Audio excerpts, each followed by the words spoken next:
Bonjour, chers frères et sœurs. Heureux de vous savoir donc à cette haute édition de Et le Verbe s'est fait chair. Merci de me recevoir chez vous à cet instant précis et de prêter l'oreille à ce que je vais partager avec vous.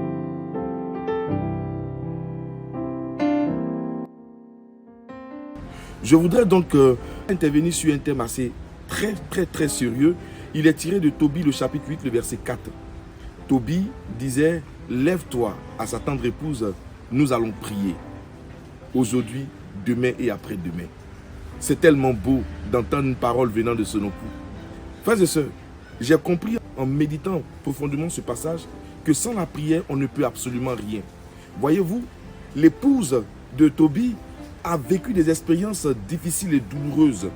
Elle a perdu ses précédents maris. Pourquoi? Certainement parce qu'il ne priait pas.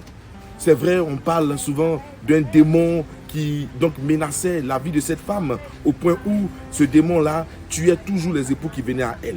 Mais chose bizarre, lorsque Tobie est venu à elle, c'est parce que la prière était prioritaire dans cette relation que ce démon s'est entré. Il a fui leur couple. Il dit, lève-toi et prions.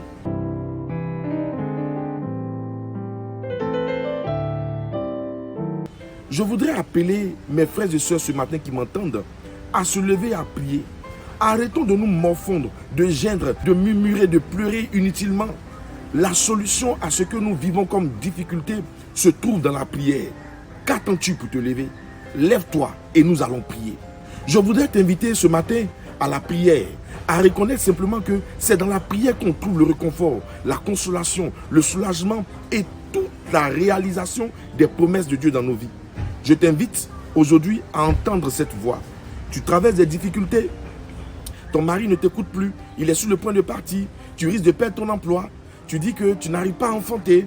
Tu dis également que autour de toi, tu n'arrives pas à avoir des amis. Les gens ne t'aiment pas. Tu es tout le temps blessé.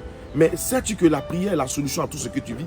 C'est pourquoi je t'invite, à l'image de Tobie, lève-toi et nous allons prier. Et je voudrais prier pour toi ce matin, tout en sachant que ce matin, tout ce que tu as à faire, c'est de prier. Tout en sachant que ce matin, tu dois te donner un mot d'ordre, la prière dans ta vie.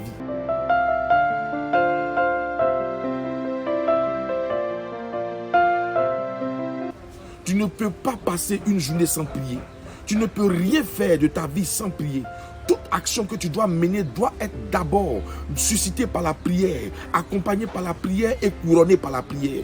Il te faut mettre la prière au cœur de ta vie et tu verras que les choses iront de mieux en mieux. Tu vivras dans le bonheur.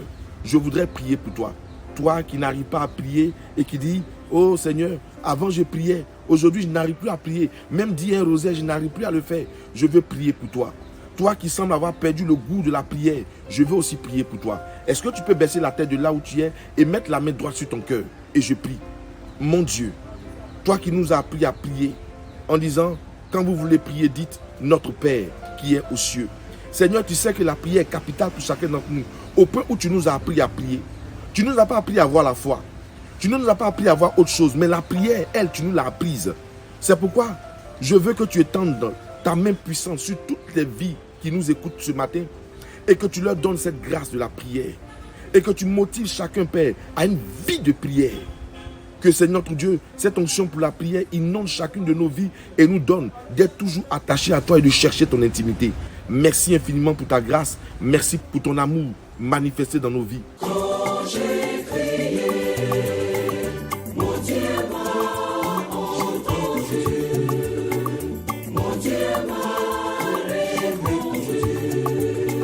Son nom est Elishama. Mon frère, ma soeur, maintenant que tu reçois l'onction pour la prière, je voudrais que tu te mettes maintenant en mouvement. Lève-toi et commence à prier. Que Dieu te bénisse, que Dieu te garde précieusement dans les creux de ses mains. Nous nous donnons rendez-vous donc pour la prochaine édition de Et le Verbe s'est fait chair. D'ici là, portez-vous bien. Bye bye à vous, que Dieu nous garde.